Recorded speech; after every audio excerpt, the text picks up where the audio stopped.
So I think everybody's here. We'll go ahead and call the meeting to order now. And if I could ask everyone to please stand for the Pledge of Allegiance.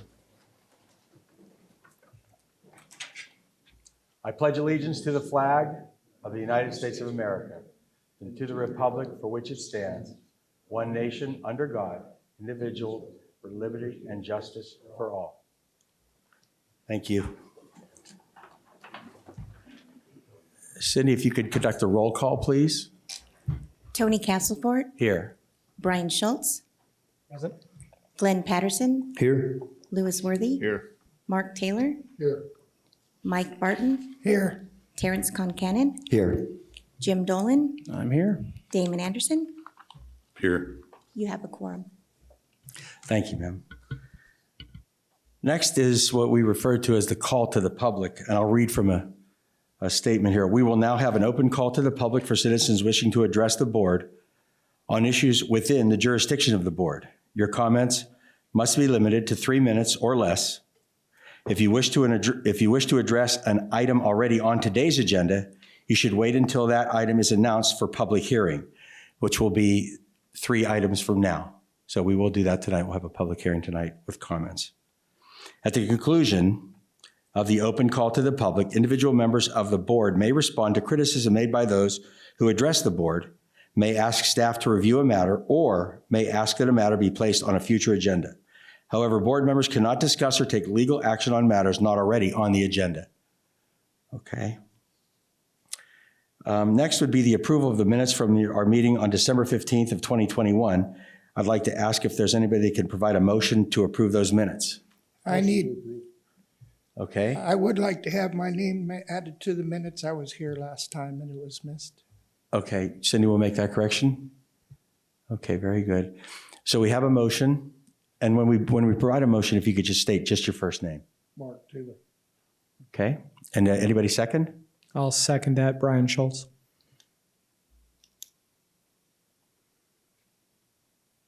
Just waiting for Cindy. You good? Okay, thank you.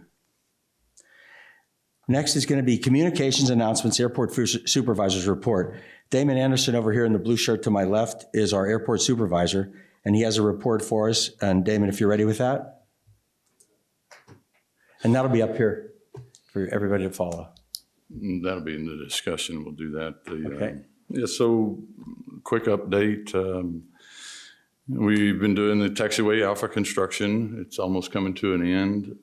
They're actually planning on having the paving should actually be finished this week, hopefully even tomorrow, and then they're going to start with the punch list. And we're hoping that they'll be done by the end of May. So luckily, that's all gone off pretty good.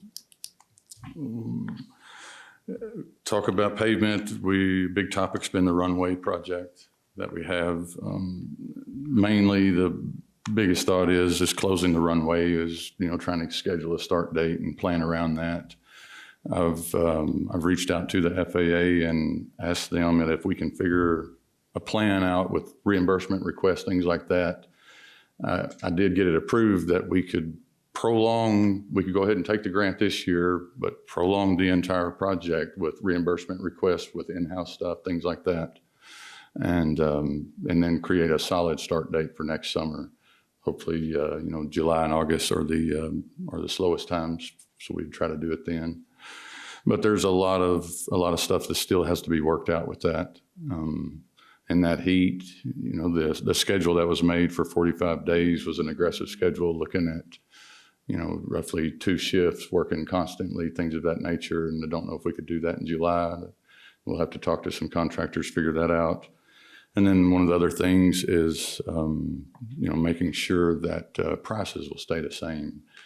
For these contractors, they normally only hold their prices for a few days. Today's market and the way things are going here lately, normally you could get them to hold prices for 90 days, but now they don't even want to do it for about 30. And this request that I'm talking about would be asking them to do it for almost a year. So that's going to be a big hurdle in itself. But I think that would be better for everyone that I've talked to. Everyone seems to be happy about that. It gives everybody a solid year to plan, and it gives us a solid start date. And I was thinking to start it just right after July 4th if we have that option. And then hangars, we've been talking about that. We had that meeting the other day at the airport. I went ahead and scratched that RFP that we were going to send out. We've drafted up a survey, and that should be coming out. We were going to try to get it out this week.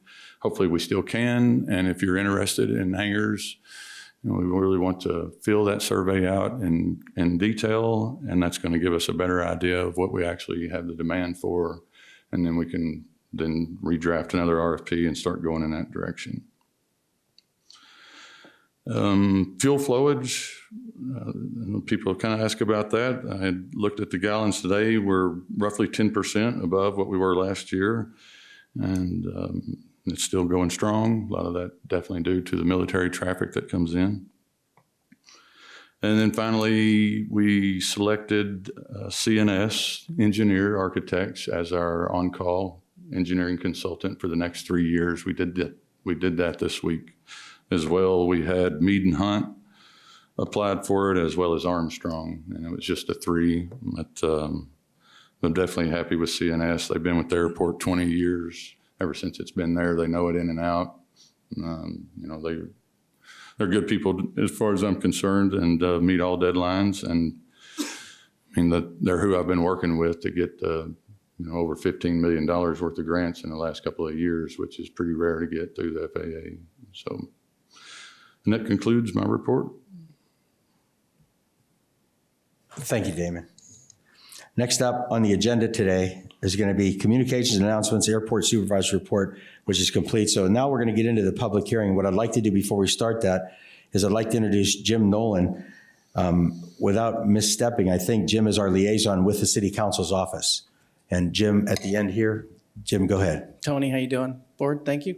Yep, I am on the council liaison to the board. I'm the current vice mayor. I just want to give a little explanation of what we want to do and why we brought it back to the board. I know a couple months ago we had brought this topic to the board. I was unable to attend, but with the question of allowing parachutes to land within city limits, and also making changes to allow commercial parachuting with a permit and commercial ballooning with a permit. That was recommended by the board, went to council. We also had concerns and questions at the time regarding helicopters taking off and landing within city limits. It seemed at the time the council was comfortable with making the changes as presented by the board at the time and recommended, but we had requests to bring the helicopter issue back to the advisory board. It's not necessarily an airport advisory issue. It's more of a general aviation issue that council will have to decide if we want to allow takeoff and landings within city limits outside of the airport. So of course, in the aviation area, we're asking for your expertise, FAA rules, laws, all that stuff to give us some sort of guidance. Noise requirements, things like that. There was a lot of questions that came up during the meeting, and we don't necessarily know the answers to it. So we'd like to just get your discussion on that. I know Damon has a slideshow, and then I guess we'll open it up for discussion to the board. So, Are you ready? You ready with your presentation? So Damon Anderson, Airport Supervisor, who gives us a presentation, almost like a summary of some of the things that we have to consider. Yeah, thank you, Tony, and Jim. Thanks. You said a lot for sure right there. Just what Jim said, that we're here just to answer this question. And like Jim said, the question was come from a tour operator wanting to change the code to do some landings and run his business there out of the city. And you can see on the screen, that's how the code currently sits. I'm going to try to run through this fairly fast because I feel like there'll be a bit of a discussion. So I'm going to just punch right on through. But the larger paragraph here is the actual law as it sits right now. Is that correct? That's the current code. Okay. Correct. Thank you. And so these are a few things that I thought of that should be considered. I'm sure there's some more, but definitely safety, liability, environmental studies, things like that. If there's a helipad, the FAA approval of a helipad. If there's fueling operations going on, we'll need to have, proper fuel farm containment, things of that nature. And then definitely noise is something that's definitely needs to be considered as well. Safety, there's tons of stuff that are going to fall under safety. I've wrote these few things down here where, we definitely want to make sure the pilots, whoever's doing operations out there, have the current proper ratings that they're supposed to have, physicals, everything on the up and up, logbooks on the aircraft, current. And then helipad security, it's, just you need some fencing around it, whatever the helipad, wherever it's at. You just definitely got to maintain crowd control away from that. And that falls in line with the public safety. And, it's like you never can, it doesn't seem like you can ever prepare. It's kind of why I threw that picture in there. I thought it was amusing in a way. You wouldn't expect that. So then other things consider, like I said, environmental studies. So most people realize environmental studies is when you're going to tear the ground up or do something with the ground, which is definitely an environmental, evaluation that you'd have to do. But there is even noise environmental studies that need to be done. And the FAA approval, again, that's when I say FAA approval, I'm talking about a helipad with, if you're going to be landing directly to the helipad, it needs to go through the Part 77 evaluation to look for obstructions and things of that nature. Fuel farm facility, again, is you just need to be sure to have containments. That's not that difficult to get one of those put in, but depending on state and other regulations, if it's on state land, getting their approval as well. And that's kind of falls under the state regulations on state lands. I know that the lease the city has out at the island is with the state, and and it comes with specific uses that are allowed. So we would definitely want to make sure that it's approved under the uses for the state. And even that, if it was to be on city property or another private individual out there, we definitely need to see some kind of an agreement between that entity as well, that they're allowed to be there too. And then get to the noise. It's probably my biggest concern in a way, just because all those other things that we talk about, there's mechanisms in place to make sure it's all done correctly and safely.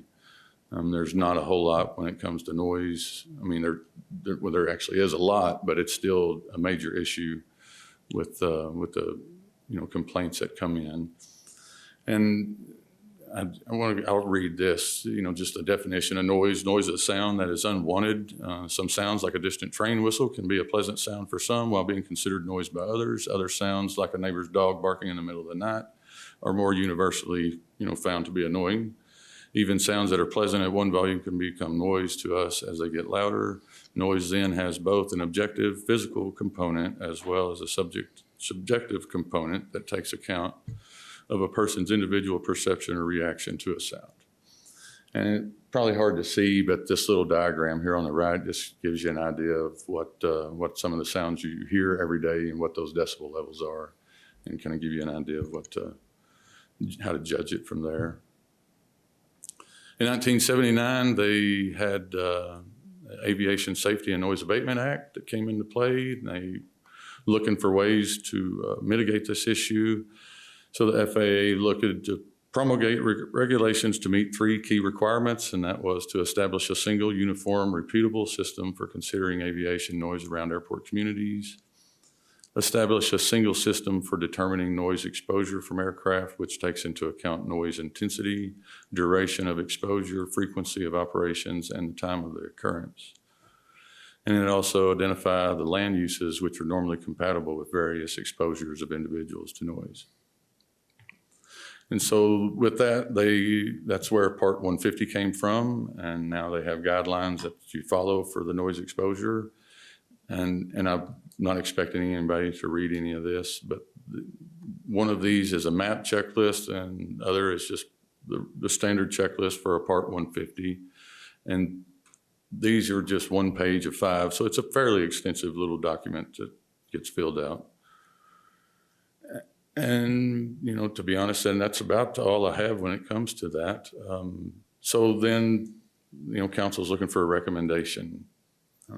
These are some possible recommendations, and I'm sure y'all may have some more. We could recommend that it stays the same as it is now. Or we could recommend to allow it under, with the understanding that the permitting process is going to ask for all those other documents that we just talked about and, proof of all that being on the up and up. And to be honest, all of these would end up falling under that where, they're going to have to provide those documents of, the safety that we talked about in the Part 150. And then we could also recommend limited amount of operations annually. I talked about that like they do the Jeep tours over in Sedona. I'm familiar with that. They go out on the Forestry Service, and obviously they don't want people out just driving all day long every day on those trails. The place would be tore up eventually. So the Forest Service there is, they grant each trail has a certain number of operations, certain number of tours that can be operated on it a year. And then the company of the tour companies have that option of picking what days that they take those trips and do those things. So that could be a possibility here. Also recommend certain hours of operation and, that whether, you can't do a tour, can't do an operation before 7, 8 o'clock, whatever it may be, and shut them off at, a proper time in the evening. And then also, just recommend that we do any of these things, but also have a certain flight path that's, laid out, corridor that they'll follow and go through. And that's the end of what I have. Thank you. Thank you very much. I want to be able to just say real quickly here that the board at this point in time does not have a preference, priority, or recommendation, but we are now open to discussion. Anybody here like to comment?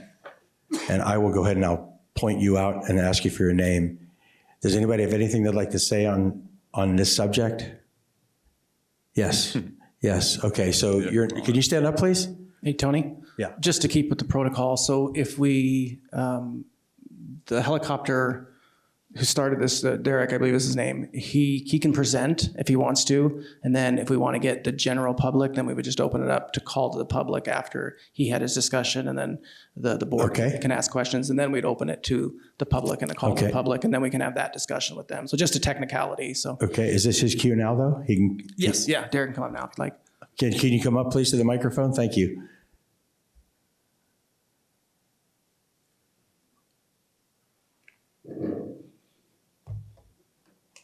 All right, hello, everybody. I know most of the board probably knows who I am, but anybody here?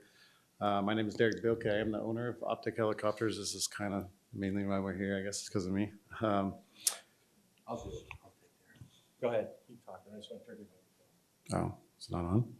I can It's hear it. on, it's just not close. just a little closer. Okay. Anyways, so I think we're mostly here because of me and my operations and what I'm trying to do here. And there's so much I can talk about on this, I guess. But to kind of keep it as short as I guess I can, we'll talk about the concerns here. Everything that has been mentioned is obviously 100% a concern, and I'm on board with all of those things. It's there's nothing here I really disagree with at all. With this though, I think a couple things, the key things to remember is kind of how Lake Havasu was founded. It was founded off of testing speedboats. So just that alone, Havasu is founded off of things that are loud. Obviously, we want, even me myself, I don't like it. If a partying is going on next door, or someone has a loud exhaust going down the street, it's all annoying, especially when we're at home. And because of things like that, I was born here. I grew up in this whole area. I completely understand. I'm into all motorsports, power sports, you name it, I'm into it, and I am a 100% supporter of all of that. And I think that's why most people come to Havasu, is that they escape the city to come out here and be able to have that freedom where they're not.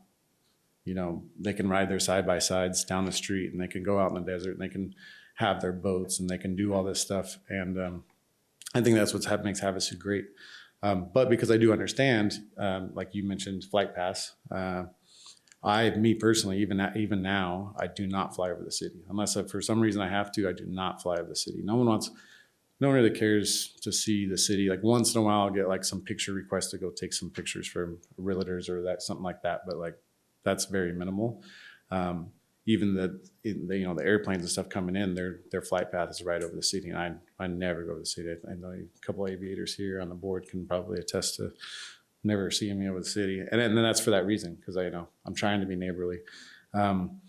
Helicopter guys in general, we're kind of a stepchild to aviation sometimes, because we don't fall underneath the same rules or regulations. We have our own little world that we operate in, and it's not because it's mainly based out of helicopters aren't meant to fly like airplanes. Helicopters aren't meant to travel. They're meant to do helicopter stuff, which varies in certain things. So, but because we're all in our own little thing, we know that. We know not everybody understands that. So I know me and everybody that I associate myself with as far as the helicopter world goes, we're always talking, just like most pilots. We're always sharing each other's experiences. You go to especially people doing it for career, you go to a flight school usually, and then you get to know people, and they just spread all over the world on their careers. And most people always keep in contact and share each other's experience and what's going on, what's your issue, whether it's employers or somebody that started their own business or whatever it is. And in my opinion, we all are on the same board. It's like, hey, we know what we do is a little unusual. How do we mitigate things such as noise complaints? I mean, Damon, I'm sure with your experience, you dealt with, that's what you deal with probably most of the time, is running an airport is noise complaints. And by all means, I'm not here to try to, I think, I did do this. I tried to, everything I've done, I feel like I've done the best I can to mitigate the issues that are already being brought up. Safety obviously is huge. When I've kind of come from nothing. I barely made any of this stuff work, so I didn't have like money to just come in and build a fuel farm or like do all this stuff, or which is that some people may not get. But what I did do is that I called the FAA, talked to a safety inspector, sent him pictures, and this is above and beyond what is required to do. Say, hey, this is my setup. Sent him a video. Like, this is the setup. Is this safe? If you guys came out here, what are we doing wrong? What can I do different? I even have a friend that's a safety director for a huge helicopter company. And I had him physically come out and say, hey, please just come out, check out the operation, and give me some pointers, do anything, give me something to see what I can improve on. So with all that, I guess I agree that there should be a process and an approval of, hey, should this be allowed and should it not? And I don't think every single person should be allowed to, but I do believe that it shouldn't necessarily be against city code. I mean, we have Desert Storm this week. We're going to have like 30 helicopters here every single year for as long as I can remember. They always land out the island, but it's not like we're just reckless doing it. It's part of being a pilot is being safe, especially if you do it for a living. I'm the only person here that I know or in town that actually does commercial work with a helicopter, but there's, I know at least with the part-timers, there's probably 8 helicopters that come in here, and they just fly around privately, and they don't care. They just do whatever they want because they're not making a living. They already have their money. But even those guys, they're very cautious about everything, especially now they know that there's an operator here. But a lot of people don't know a lot of things. You don't know what you don't know. I'm not sure who knows what in this room, especially with the public here. But to be able to do a helicopter or any aviation tour, particularly in my case helicopters, you have to go through an FAA process. It's not that I just have a commercial license and I pop up and start doing tours. It's not that at all. It's called a letter of authorization with the FAA, and they have their own requirements. Say, okay, what is some of the same stuff that you listed, Damon? Who's doing it? What's the pilot's qualifications? Are they current on their medical? Are in the drug testing program? What's your maintenance look like? Let me see your flight or your maintenance logs. Who's doing your maintenance? Is that person on a drug testing program? There's a huge process to go through to even get signed off to be able to do air tours. And this is everything that I do have. I have everything. So while there is a lot of unknown concern about, hey, what about this? What about that? I think it would be pretty easy to figure out what works for everybody, to kind of keep everybody happy and allow not just me, but I know there's other people that love. I mean, aviation is everywhere here. We got hanging over Havasu. They've been here. Joe, I think you're here. I don't know how long he's been here, but he's been here for a long time. We got Havasu seaplanes. Just because I'm landing on the island and that's the concern, I'm allowed to fly around the water and there's no limitations on that. And there's not a whole lot of difference between landing and flying around the island, which is somewhat debatable. But, if I had like Glenn here, he has a float plane, which benefits him a lot because by the rules, if you have floats, when you're in the air, you're an aircraft. But as soon as you touch the water, you become a vessel. That's what the regulations say, which changes a lot. So what that means, if I went and got floats, I could land on the water and then pull up to wherever I wanted to pull up. So there's a bunch of technicalities and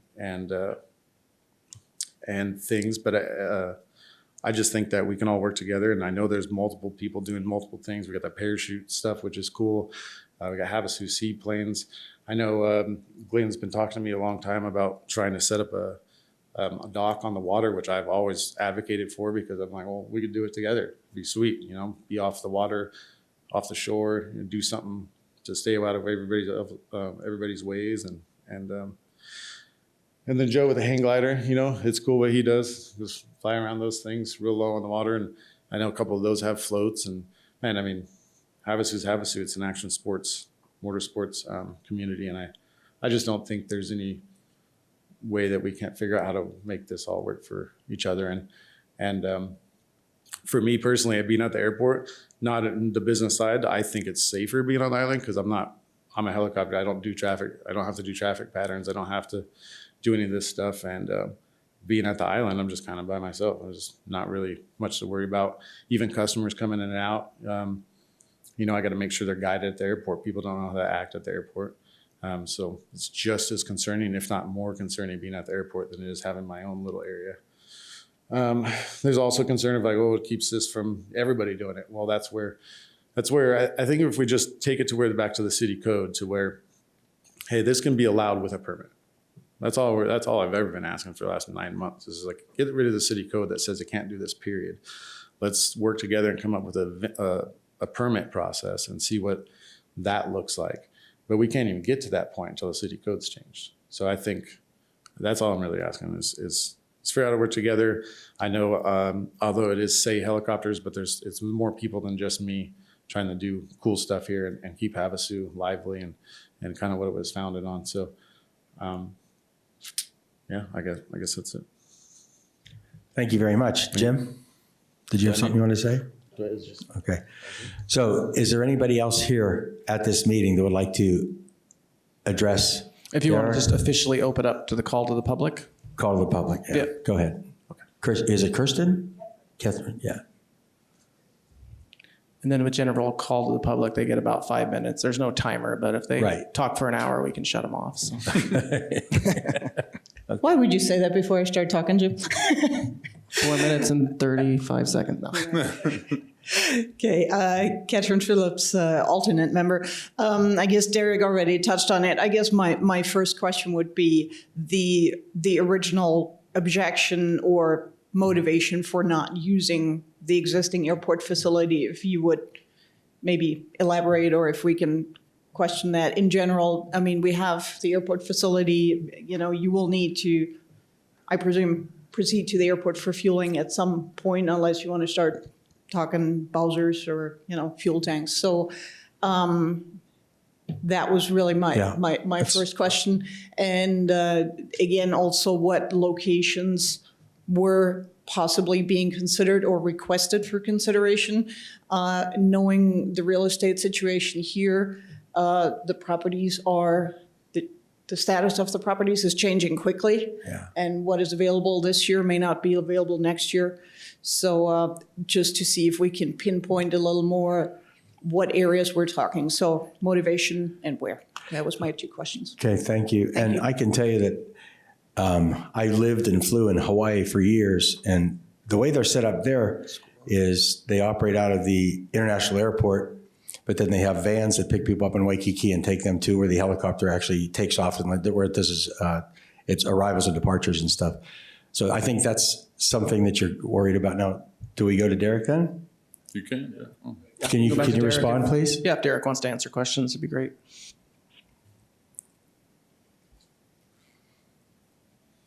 So locations for your operation was the first Thank part. you for bringing that up. What was your name?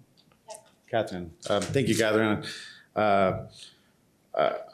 Obviously, like I said, when I first came up here, there's so many points to touch on in here, and I can't really remember them all if I'm staring at my notes. So thank you. So as I'm not sure how many people know or don't know, but there's actually been at least one, if not two, helicopter companies that have came to Havasu and tried this, and it hasn't worked, and it left. And there's the Havasu Helicopters, I think, was the name for the last one, and he, went out to the Bunker Bar and the Desert Bar and kind of did these pop-up, quick little tours. And this kind of roots back to why I originally wanted to do my own company on this. Is that growing up for me, like I dreamed about helicopters since I was a little kid. But I never got to ride in one until I was 18. We didn't have money. Like when you think about helicopters, you think $500 or more, $1,000, whatever it is, or it's a medical thing for $30,000, and no one likes that one. So Locations. Yeah. So the pricing comes down to the location. So if you're able to the biggest thing with the helicopter tours, seeing something. They don't want to just fly around and look at the desert. They want to see something cool. So if you're able to take the helicopter or whatever it is and put it near what people want to see the most, what that results in is a lot less flight time. Flight time is extremely, extremely expensive, which anybody that is in aviation knows that every minute counts. And what that results in is savings to the customer for ability to be able to do a thing. So on the island, I can offer rides for $40 a person, which you get to go in a helicopter for $40, which is, I never heard about that when I was growing up. But, and not only for the $40, you get to see what the major landmark here is the island. So location, where's the location at?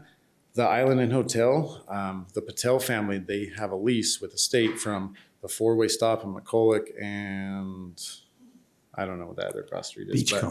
Beachcomber. And they have a lease from the McCulloch there all the way down to the water, which their hotel is on. And that lot is the lot, and I guess would be in question, which happens to be right next to the old runway. The approach pass and departure pass are over no homes. The closest thing is that hotel. And not only on the highway side, but the other side, just like you said, real estate is super scarce, especially lately. They're not really doing anything with it. They are trying to figure out what to do, and they are super interested in bringing businesses around them because they know they have that land, and they actually would love to be able to bring that hotel back to life, which they've actually already done most of the inside. And so they're 100% on board on willing to work with anything that goes on around that hotel. And they already have the land. So it's not like I don't even think. So that would be your primary, that'd be your number one choice. Number one spot right there. Like you were doing last year. Correct. Yeah. Is there a backup to that? Do you have a second thing? No. The second thing is pretty extreme. The golf course around the nautical, which is, you have to go through a whole state thing. It's a whole deal. So that would be great because that's a bunch of land unused. But that's, that's beyond what So your focus is on the island then? Correct. Yeah. On the island, it's right central. It's still a wait. I know there's a few housing communities, but I know people individually in every single housing community, and I've talked to them, say, hey, what do you guys think? Even when I was there for a very short time. And most people loved it because it was just something, it was right there on the island, something to do. Yeah. Does that answer the location part for the most part? Or for as far as the shuttles, why can't you just be at the airport? It's because so to see the bridge and the channel, which is I literally call the ride the heart of Havasu, because it really is like the heart of our town, right? It's $40 to see it from the air, and it's amazing. From the airport, it's $120. And That's your cost? That's what I charge. Okay. That would be the price per, for the seat. So it's dramatically different. The only entry level, that's what my whole company is based off of, I guess, on the tour side of stuff, is being able to make helicopter flight affordable to the general public, which comes down to location, because if you're going to fly and have a really short flight, it better be a cool flight.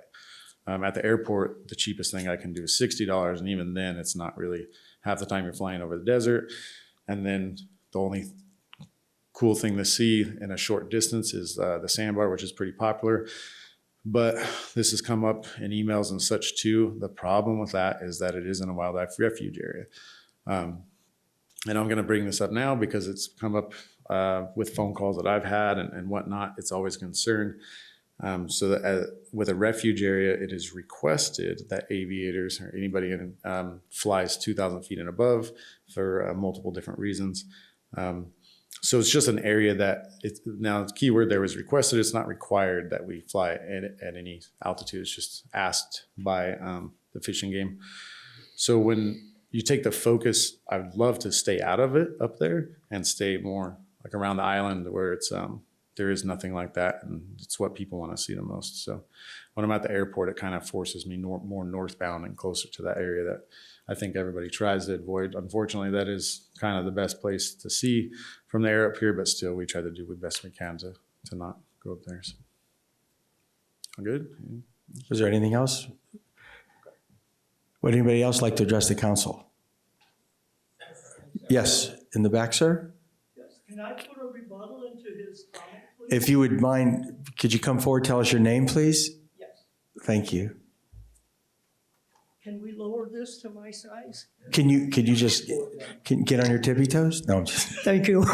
I have the My same name problem. is Frank Perry, and I've lived on the island for 22 years now. And where the Optic helicopter was launching and landing last year is about 300 yards from well number 2, which is a main water supply to the city. Now, I believe that's too close to a water supply because you don't know what factors in the wind's going to cause. And number 2, also, there's a bunch of power lines right next to the well number 2. So that's one of my main concerns is the safety of our water supply. And the noise factor comes in. It's not while they're in the air, but the landing and taking off. I live close to the Islander Hotel, so I know the noise that is brought up when they take off and land. And sometimes when the wind is just right, it's just, you have to go indoors. The noise is, causes the rotors or whatever the hell it is to make a lot more noise. So sitting in my patio when they're landing and the wind comes, you have to go indoors. Okay. Thank you very much. Yeah, and we're taking notes. Thank you. Does anybody else have comments? Yes, sir. I'll come back to you in the back, okay? Yeah. So my name is Charles Pfeiffer, and I'm a commercial helicopter pilot, and I flew extensively in Seattle and Tacoma up until a few years, 4 years. And I had one complaint in all those years, and it was when I was brand new and I was as a flight instructor, and I was at Tacoma Narrows Airport, which is just across the bridge in Gig Harbor, if you know where it is. And the airport was by itself forever until everything grew up around it. When I started to teach out there, you teach using a traffic pattern, which becomes repetitive, right? Yeah. I'm going the same route every time. That's what generated the complaint, was the downwind or leg of that pattern. And the only thing you have to do to eliminate that, and I know you know this, is just alter your path. well, I was new. I didn't, I'm sitting up there in the left seat scared to death because I have somebody that's never touched the controls next to me.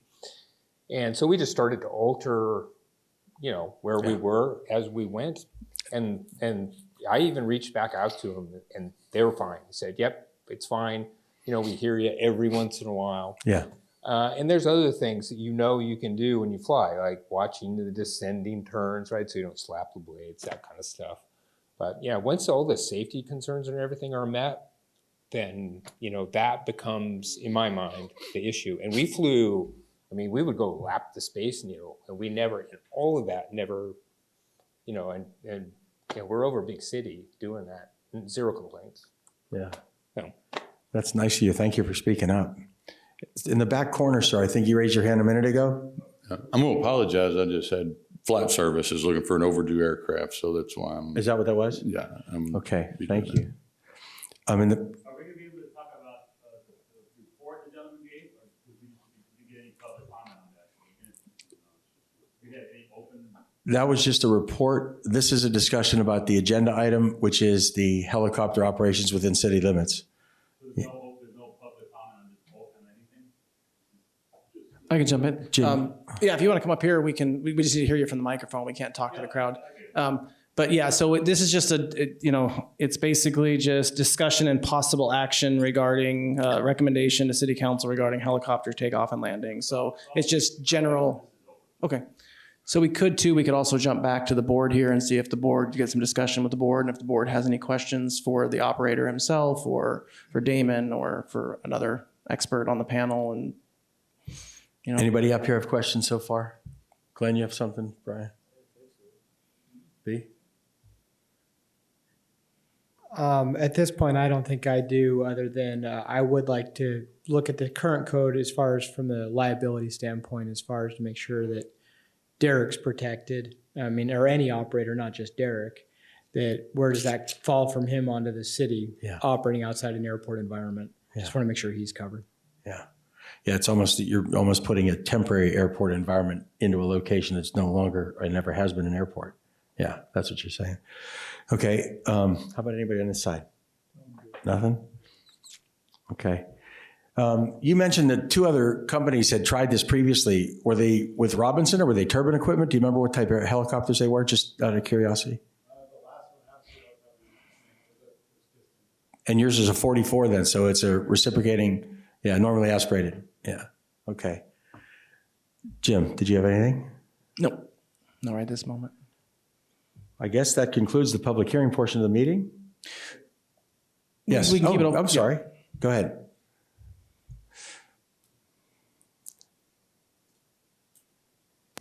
Good evening. My name is Josh Stewart. I'm the new owner of Hangar D106, where Derek is operating out of at the airport. And I own a place in Beachcomber, and I also own a place on the river in Mojave Valley, Arizona. And I enjoy the gorge. I enjoy the channel. I enjoy everything about the Colorado River. I was raised in Mojave Valley, Arizona. Spent a lot of time here and there. I live in Huntington Beach, full-time work. I'm a lineman by trade. I run Aspen Construction. Did 426 helicopter sets last year for Edison. Helicopter what? Helicopter pole sets. Oh, okay. And safety is a big deal in my world. And I've known Derek for a long time. I love flying in his helicopter up and down this river. Havasu has boats that are way louder than that helicopter ever could be. And when he's chasing a boat doing a filming, you can't hear the helicopter, you hear the boat, right? The boat is worth more than a helicopter. The boat's got 5 times the horsepower as the helicopter. It's just the helicopter has the better view, right? So I think it would be a great idea for you guys to recommend on the council for him to be part of the weekend festivities on big weekends, to let the people in the channel see his operation on the island so that they can come up there and participate in it, because nobody in 125 or 150 degree weather wants to get on a bus and bus out to the airport to go get a 20-minute helicopter ride and then bus back and then get back to their normal operations. So last year when he was able to operate for a few months, he got a lot of good kickback, and I don't know if anyone here is on Instagram and those kinds of things. A lot of publicity for the city, a lot of publicity for the boat owners. it's a real neat thing. It's a good thing. So my place in Beachcomber, if it was noise I was worried about, I'd have to move. I mean, if you've been on the island and you watch the boats go by, that helicopter is very minimal, to say the least. It's a great tourist attraction. It's a great thing for people to see that a lot of you guys get to see it. A lot of you guys get to see it all the time because you're pilots and you're in the air. A lot of common folks that come to this place, that's a big deal. That's a big deal. So I don't think that it's a big impact to the city, especially if you kept him in the flight path of the boat path. I mean, if we're pretending that he's a 2,000 horsepower boat in that path, I think the noise that eliminates the noise ordinance right away. Otherwise, we'd have canoes out there. As far as the airport's great. That's where we get fuel. That's where we're doing business. It's just not going to bring the masses to come down to fly around the channel and then go back at 120 something degrees. And I mean, you all know if you're sitting there in a channel in your boat, you're not going to say, hey, let's hop on that van and take a 30-minute ride out to the airport and take a ride and we'll come back. And but if it's right around the corner where you can golf cart up there, get in line and take a trip, you're going to do it. As far as safety is concerned, I'm working very hard to get him on Edison property to patrol power lines. We're working on a HASS plan, the chalk plan, and getting them ISN approved. If you're familiar with any safety things in the construction world, that's a big deal. So we're working diligently to make his operation approved by those entities to be able to patrol power lines on the off seasons of things. So he's just trying to create a business and give people, the tourists and or locals to this area, an experience. That's all I got. Thank you very much. Thank you very much. Yeah. No, I think everybody would agree that it's definitely more convenient to operate from the island, but that's what we're here for, is to figure out if that's a good idea or not. What the general public wants, the citizens of Lake Havasu. Anybody else on the agenda item, helicopter operations in and out of the city limits? Yes, sir. Thank you. Thank you.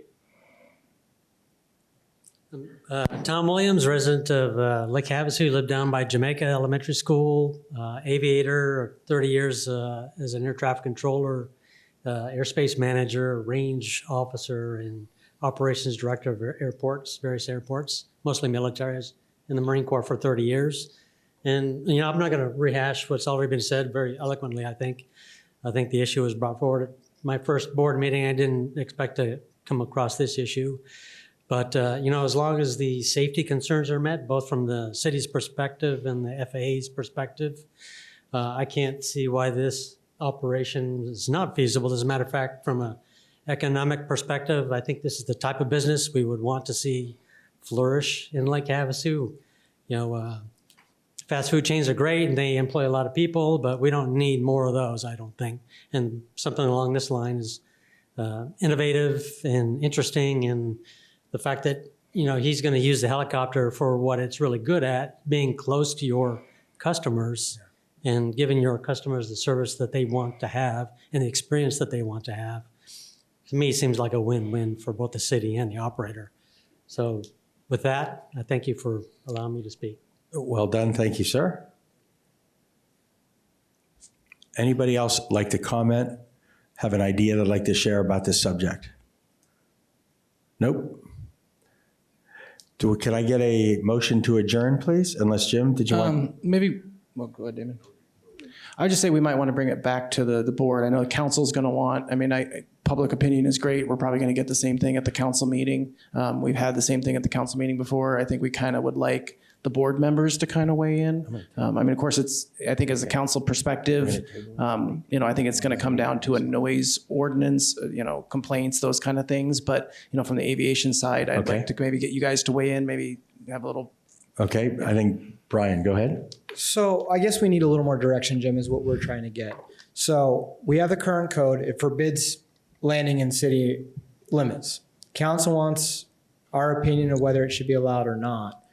I guess, and gauging from what Derek came up and said is, provided he does this, this, and this, it might be a possibility, but he doesn't even know what this, and this is because it's not even allowed to even offer a permit.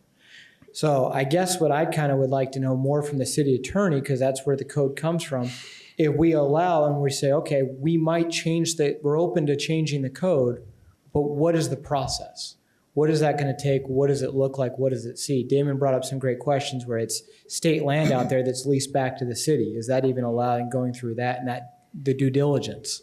I think that's only fair. I mean, Derek's done a lot of work here. It sounds like there's a lot of people in support of the operation, but none of us can speak to all the factors that are involved there. And I think that comes more from the code aspect of it, and then how does he go through that process to prove that he can do it? What does that look like? And Glenn, did you have something also, please?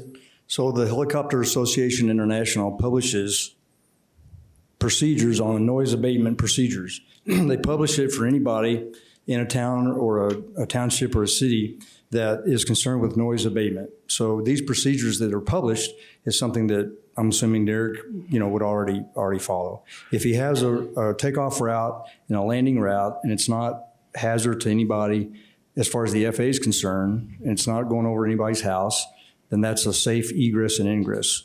The permit process for the city that we could recommend would be to have a permit that would spell all that out. And the city, by the way, too, seems like they could either deny or accept that permit process. It would be a permit fee.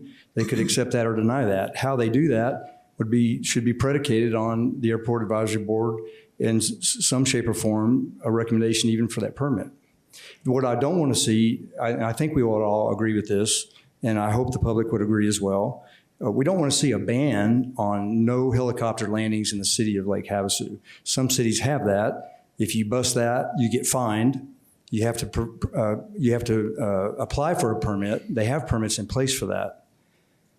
So I don't want to, if the local EMS guys want to go to the elementary school and show the helicopter to the kids, they don't have time to fill out a permit and wait 3 days. They need to do it today. They have the crew, they have the time. So maybe the permit process could state that it doesn't affect any first responders or law enforcement, so that the Sheriff's County, Bernardino, or Mojave can land where they want to, when they want to. If there's an incident at the Walmart parking lot, those first responder guys are going to land. So I just think that it's probably going to end up being a long permit that has all these things laid out. But what I don't want to see is a total ban on helicopters landing, because it is an aviation-friendly community. The airport guys, mainly airport managers, done a good job out there. The city council mostly supports aviation here. And we don't want to set a precedence for no helicopter landings. Thank you. I mean, I can agree that, he's going to do the tours regardless. So, it's just the taking off and the landing and where that location is. Is that true, Derek? No matter what happens with this, you're still going to keep your business and you're going to operate in a safe and protected manner, yeah? Yes, correct. Yeah. And just to clarify, if we're going to get, just because we're recording this for public and all that, people can stream it online. If we just answer questions in the microphone just so people at home can hear it. So if you just want to come back up, maybe just hang out here for a couple questions just so people at home can hear it. Glenn, as well, it actually is in there about the emergency helicopters and things EMS, like that. yeah. They can do that. And but I understand what you're saying about if it wasn't an emergency, they would want to go to the school or what have you, like you said. Sure. Go ahead. So I had asked you, now that you're up in front of the microphone, your success and you moving forward is not contingent upon operating off of the island. You're going to keep the business. It's going to run out here at the airport, but you'd prefer and hope very strongly that we can work something out, I guess.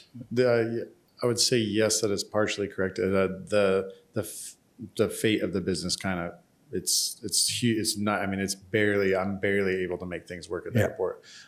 Being on the island I'm kind of trying to hang on to things and do various things to keep it going. Well, it was $40 example. It was a $40 example and a $120 example versus the airport versus the island. You'd pass that on to your customers anyway, though. Right? If there was a deficit. I have to. But the thing is, most people, $40, you don't really. that would that's be not the limiting. cost. That's what I charge. So I mean, obviously, if my cost goes up, then the customer's cost goes up. Yeah. But it's just the difference of who can afford $140 and $120 is a huge difference. Yeah. Especially if you're not planned and it's not a special thing. Right now, typically, so when I was at the island very briefly, it was a lot of I had buses of people when they'd come in, and it's $40 rides. They were like, "Oh, $40, why not try it?" And we don't know if we're going to like it or not. And then How long did that last down there when you opened up the first time down the island? How long were you there actually operating? I think it was about 8-ish, 9-ish weeks. Weeks, so a couple months. Yes. Yeah. Okay. And you'd go back to the airport for fuel, and then you come back to that station. And I think I remember you had somebody on the ground marshaling you up and down when you'd take off and land and stuff. Yeah, I always had a crew of at least 2 people on the ground. That's where I got the FAA. That's where I got guidance from the FAA. It's like, all right, we're not sure what's going to happen with this.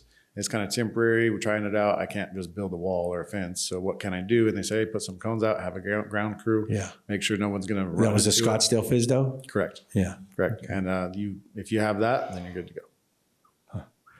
Damon, you had something, I think. Were you going to say something? No? Okay. Would you be willing, if the city came up with a permit process that had some limitations on your tour operations? If they allowed you to land on the city and you had the lease with the folks over there and all that was kosher and you had your insurance in place, is that something, that would work for you? Oh, absolutely. So, like I said, I think the biggest hurdle here is just getting the city code changed, just to say, hey, you can do this with a permit. Like, all right, that's stage 1. And then let's get past that. That's what I've been battling since it was September when this all came up. And like, all I'm trying to do right now is get this code changed to say with a permit. Right now it says special event permit. So you just want to fall in there with the thing. parachutes and the balloons, right? Yeah. I mean, I'm serious. I mean, you just want to be in that. You commercial operate and land. This kind of started because of me, and then they got swooped in and say they can do it with a permit, and I'm just kind of left over here. I'm like, hey, I'm not asking to be allowed to do it per se. I'm just asking to get city code to get changed to say, hey, you can do this with a permit. And then I'm 100%, Glenn, as you said, I'm 100%. Hey, let's all figure out what this event or what this permit process and application looks like, and how can it, check all the boxes. I think that discussion itself is a separate thing. I think the major thing here is, at least what I'm trying to do, is just to get the city code to say, hey, you can do this with a permit. That's it. Okay. And then that's not by any means the last city council meeting that's got brought up when this was on the agenda. I think that was the energy in the rumor. If that's not the right word, is that's what they were thinking, is like, hey, if we change city code, then boom, I'm down there tomorrow and everybody's just landing wherever they want. That's not it at all. We're just trying to say, hey, you can do this with a permit. And then revisit it. Copy that. Thank you very much. I think because it's a unique and extremely important issue, I'm wondering, do we request a motion to table to the next? I think the public needs more time with this. I know that I feel like we need a little bit more time. We don't need more time. I think we need to come up with a recommendation based on Tonight? our discussion tonight for the city council. Councilman Dolan, I have a question for you. Yeah. So if the process through the city council to come up with a new permit and this new special permit for helicopter landings, could there be some type of stipulation with it that required our airport advisory liaison, such as yourself or whoever would follow in your footsteps, to be part of that permit process as far as the approval process? It's definitely a possibility, and even the permit process itself, I'm assuming, could come back to the advisory board to weigh in on. Just to kind of give you a little history, I think, because this happened with ballooning years ago, we realized we couldn't fly balloons anymore because this was on the books. And, my understanding, it's because helicopters actually a certain person at the time was taking off and landing throughout the city, and it was a nuisance, so they just threw this on there to solve the problem. I don't think the council, what I took from the last council meeting, I don't think the council has an issue with the helicopter tours flying around. A lot of it, I think, is the fact of it, it's the takeoff and landing, of course, from the island, the noise. We had a lot of people come and say they didn't think noise is a problem. We've also had a lot of people come to us personally and say, yeah, noise is a problem. I've asked somebody that runs one of the condos by the water, and I asked him, and he's like, well, my winter crowd, doesn't like the helicopters. They don't even like until we explain that they're the medical helicopters and they're saving people's lives and flying in and out, they're fine with that. Yeah. He's like, his summer crowd, no, they probably don't care. They're used to the boats. They probably think it's cool. So, I mean, it kind of depends on which group you're looking at down there. As far as the process, I guess my concern from the city is, I think we almost need a plan. I mean, I don't know if you really want council or us to say, okay, well, sure, we'll do this. Let's, you need an FAA approved heliport. I mean, I guess I don't personally know the process of that. Is that, do you need an FAA approved heliport? Can you take off and land at different locations? I guess some of the, for an operator that wants to come in and change, you almost have to come in and okay, well, I know all the rules. Here's how they operate. This is what I would recommend in the, kind of help the city create the permit process. I know the ballooning community is going to be doing that. Also to kind of keep some of the bad actors out in the future. If there's a balloon company that comes in and, flying too big balloons, and I mean, Havasu's not designed for it, so, just to give us that ability. So I think, yes, it's definitely a possibility but it's an unknown. And I think, of course, that's why we're trying to rely on the advisory board to maybe get some, like I said, a little knowledge in the fact of what does it mean? Do we need the process, the noise abatements, all these, Part 150 and all that stuff that's unknown to us. So I think it might be very strict in the beginning because we don't really know what we're putting together. So it might be good to work with staff to maybe recommend hey, this is before you change everything and create a permit process that doesn't even exist. And we could all at council say, yeah, we could create a permit process, and then the permit process is impossible and nobody's going to qualify for it. So, maybe to be a part of that, now to help create, if we had a permit, this is what it would look like. This is how it would be. We'd answer all these questions. It could come back to the board. We'd bounce back and forth. And then, yeah, we're all on board. Everything looks good. The FAA is good, all that. And then I could see council maybe saying, okay, well, yeah, now we're ready to do something. At that point, I think it's still going to come down to a question of, do people want helicopters and the noise downtown? I think that's going to be, that we're all going to be hit up, either good or bad, and then at that point, it's either a decision we have to make at that point. But I think it's definitely a more well-educated decision at that point if that makes sense. Jim, that's why it can be a case-by-case study. If a guy wants to compete and he wants to do tours on the east side of the mountain ridge and not the water, and he forms a brand new little company and he wants to run up and down that ridge line all day long, that's a different permit. He'll be held to the same standard. Huh? He'd be held to the same standard that we're going through right now for the revocable permit. It's the same, it's a process. Yeah, and but I think it's important though that the city council understand that the airport advisory board is there to help the airport manager provide this information for the council. So you guys don't have to reinvent the wheel. I'd be happy to sit down over 4 or 5 hours and work with an operator to come up with these. Maybe it's 300 feet minimum. Maybe it's 400 feet minimum. Maybe you fly the shoreline. Maybe you fly counterclockwise around the island. Maybe you can take off with a max performance takeoff so that you're never doing low level work. I mean, those are things that they're probably going to want to talk about. That was essentially exactly what I was thinking. Is there a way, we recommend to the city council, if it does, to look at changing the ordinance, could it be a committee that's designed to put that permit process? Because you got somebody like Glenn, how many thousands of hours of helicopter time do you have? I mean, that's exactly why this board exists. That's what the city council is looking for. That's the person that we need to help put that process together. Because honestly, as a fixed operator from small airplanes, I don't hardly know anything that Derek does. I trust he knows what he's doing. He does a good job. He stays out of my way. I'm pretty happy.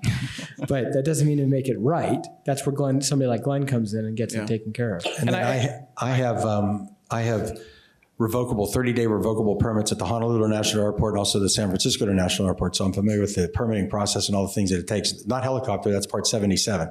That's FAR Part 77 for a helipad, a remote landing and takeoff, operational area for the helicopters and stuff. So there's a lot to be considered, but I don't think anybody wants to stifle your growth or stifle your development, So Jim, go ahead. Oh, I'm sorry, go ahead. Okay. Just keep in mind that there are other aero tour operators in the area that are going to see this as an opportunity or might say, well, why not me too? Yeah, that's one of the things that we think about is if Derek, then why not? Yeah. And again, everybody will be held to the same standard, the same process, all the same checks and balances that the FAA designates the city. But again, it's brand new. This city's never done this. Yeah, and so it's a discovery process right now. That's the only reason I suggested that we table it for now, just to get a little bit more time to become that much more familiar with everything involved. And also, the city council might want to come back and, just from this exposure, there might be something that Jim picked up that he's going to carry back to them that they want to develop further. And I know the city attorney. So, I mean, like I said, it's all going to come down in the end where you're going to have 7 of us, and everything's going to be presented to us, and we're going to make our gut feeling based on it. You know, the better prepared we are, the better chance I see it getting approved or not approved. Yeah. You know, so that's where I would recommend, like you said, if there was a plan that you could work on with Glenn or something, you know, you have a plan. This is what we want. This is something to work with. I mean, typically the city, when they do stuff, you know, they'll look at other cities. What are other cities doing? Yeah. What do they have on the books? And a lot of times they'll borrow some of their code and then incorporate it, and then they'll make changes as needed. I can check with the city attorney and see if they've looked at that with helicopters and such. I know it's also not just a general aviation issue. It's some people just don't like the noise of the you know, there's homeowners in different places where their neighbor complains because they land a helicopter in the backyard, and it becomes a city issue. Do you want to allow it or do you not? So like I said, if we want to get away from that, do you want to allow it or do you not?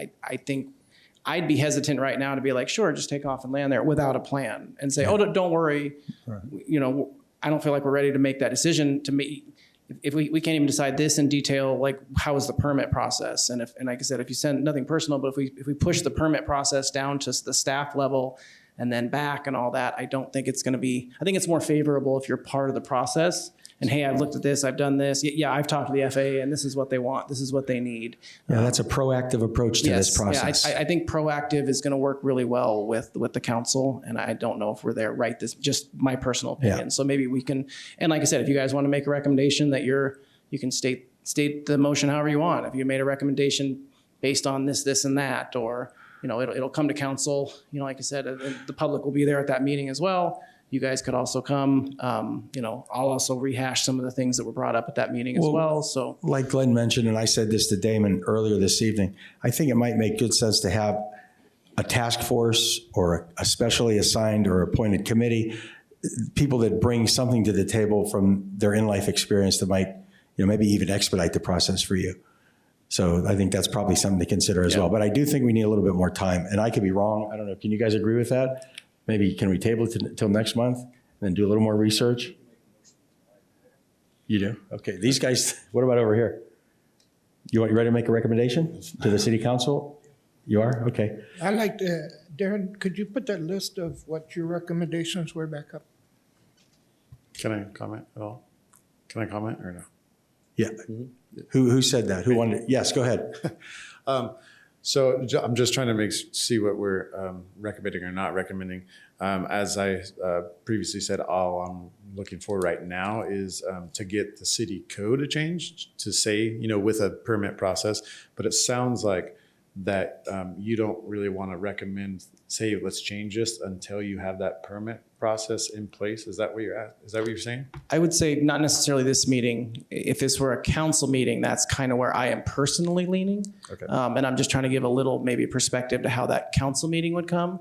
I think a lot of it also depends. I mean, like I said, we can make a motion in any direction. The fact that it did come to the advisory board, it will come back to council for discussion and possible action. And like I said, my concern is if it's not prepared well enough, I don't think it was as favorable when it was brought up last time. That's why we also kind of wanted to push it off to the side to see if it gets wheels on its own.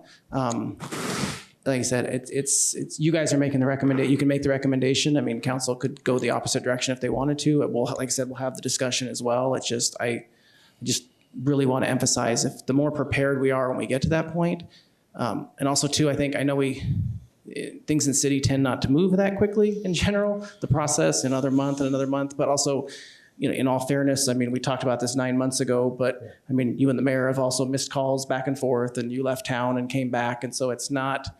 It is in the motion. It is going. I think there is momentum. I'd like to see it going, but you know, if it moves too quick, I could see it maybe falling off the tracks. Is my concern. So, like I said, you also have 6 other council members that, you know, could agree with me or could totally disagree with me. So, and we'll have that point when it comes to council. So, like, I would encourage whatever you guys, like I said, you can open it up to a motion, which is the typical procedure. If anybody wants to make a motion, they make a motion. It gets seconded. You can have some discussion.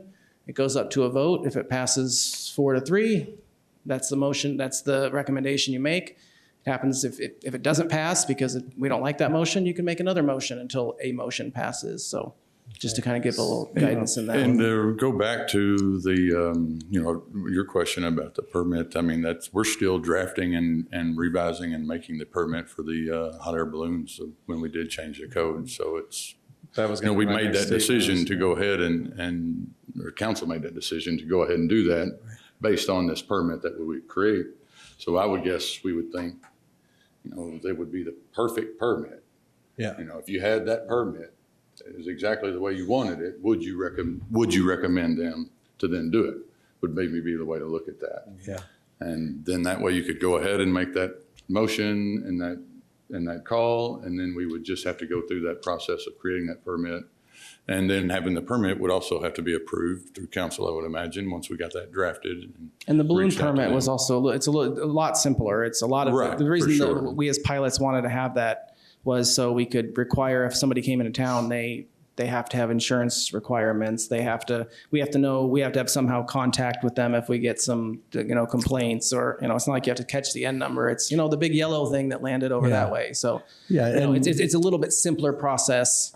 To name the city as an additional insured, we have to set the limits of liability for his insurance policy and all. There's a lot involved. So do we have a motion to go ahead and make a ruling or a recommendation to the city council at this point in time? Or do we want to go ahead and table and wait 1 month and pick this up again on the agenda for next month?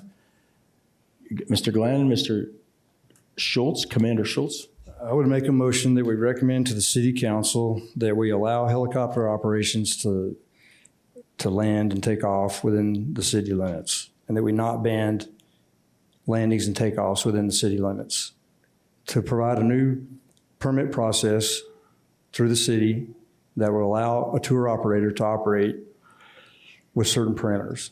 And those parameters could include certain restrictions that the city would approve or agree on, such as altitude restrictions, route restrictions, and noise abatement procedures. That's what I would recommend. I was making sure Cindy was keeping up with her notes. Second. Yeah. Talk fast. Second.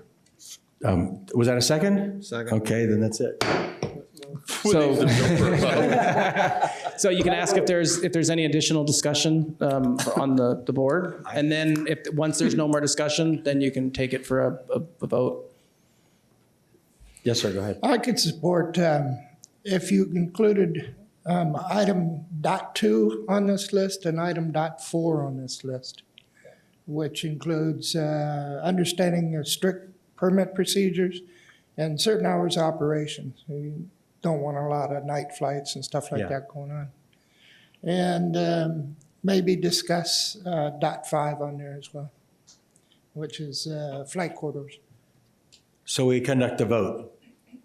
Yeah, and then if there's not any more discussion, then you can do a vote. You can do it. I don't know how. I'd like to ask Terrence what Go to Lake Havasu thinks about all this too, while you're. Well, as you know, our digital marketing scheme is find your element in Lake Havasu, earth, air, water, and fun. And this community is unique from a tourism perspective in that we're probably the premier destination for outdoor adventure, hard adventure, soft adventure. We have things that go fast on the water, things that go fast on the land, things that go up in the air, things that explode. This is the very nature of this community, not just for our tourists, but also for those that have come to live here and call it home. Speaking as probably the one person here who doesn't have a direct relationship with aviation, it is very much in the interest of our Bureau to offer as many activities and adventures and experiences in the city that we can. So from a tourism perspective, understanding that that Go Lake Havasu's first and primary customer are the residents of the city. From a tourism perspective, as long as the residents of the city are comfortable and taken care of in terms of what the permitting process is, Go Lake Havasu is very much in favor of the motion. Yeah. So again, back to the permit. The permit is going to be so relevant. It's going to be so important as a gateway. Yeah. Any other comments? Before we vote, the only thing I want to make sure we're clear, and Councilman Dolan, please help me with this. What we're recommending at this point is just the change to the option to allow it with a permit process. None of this other stuff applies to this point yet. It's just the basic groundwork to even open the door. We're just opening the door that says we're open to this. How do we want to do it? To me, I take the recommendation as, yes, the board's for it as long as there is a permitting process. So the permitting process is going to be the next step. Okay. Thank you. Okay, we'll conduct a vote then? And I All guess those- that's Cindy, do you do it by person? Do you do it by hand? How do you prefer to? Yeah, we don't have the electronic style, so we'll just do it. And we'll do it kind of slow to make sure. So all those in favor of Mr. Patterson's motion to change the city code to allow helicopter ops inside the city limits. All those in favor, please raise your hand. 1, 2, 3, 4, 5, 6, 7. So that's unanimous. That made it easy. Okay, good. Well, that should be good news, I think. Thank you. Yeah. Thank you. But who Yeah, knows? congratulations. Okay, now I need a motion to adjourn. If anybody would like to do that, please. Do you want any future discussion items? Oh, yeah, C, D. Yeah, I guess will this close this, or we discuss this next month? Because I feel like. So we just ended the public hearing with the vote. So, and we can move on to item 8.0, future discussion items. Yeah. And then you're doing a great job. This is Tony's first time running this meeting, so it's a lot of But learning as you go. For future items to discuss for next month's meeting, should this be recorded as an agenda item then, even though it's voted? No. No. No. Okay. So do Now, we have it? Okay. Now we have to see what staff and when this will get to council. Yeah. It's going to come up again. Yeah, at council, but council could push back to a permit. That's where we got to see where it goes from here because. Okay. Should a future item should a future item We to have the discuss be the concept of a committee for this to aid in this permitting process? Should that be a future agenda item or not? Go ahead, B. If needed, we can put it on there in the future. It's like right now, I think we're fine. We'll have to see where it goes with the staff process and when it's supposed to go to council next time. Okay. So this would be if anybody wanted to have additional items on the next meeting. Yeah. Does anybody have any additional items for next month? No. I do not. No. Just, I apologize for not saying this during the public forum. I do appreciate everybody that came out tonight and for your insight and opinions that were voiced. It's always great to have the public input. A lot of times at these meetings, we don't have quite the public input that we're looking for. So thank you very much for taking the time to come out. Yeah. I second that. Is that it? Okay. Looking for a motion to adjourn? Then you want to go to number 9, future meetings? Thank you. The next meeting that is scheduled for May 18th, that's a Wednesday, and then the one following that will be June 15th. And Cindy always does a great job of notifying all of us when the meetings will be or if they will be canceled. So we'll wait to see how that goes. Now, if you want to adjourn. I motion. I will make a motion to adjourn. I need a second. I'll second. Okay, thank you. And that's the end. Thank you, Thank Tony. you very much for coming, everybody. Thank you.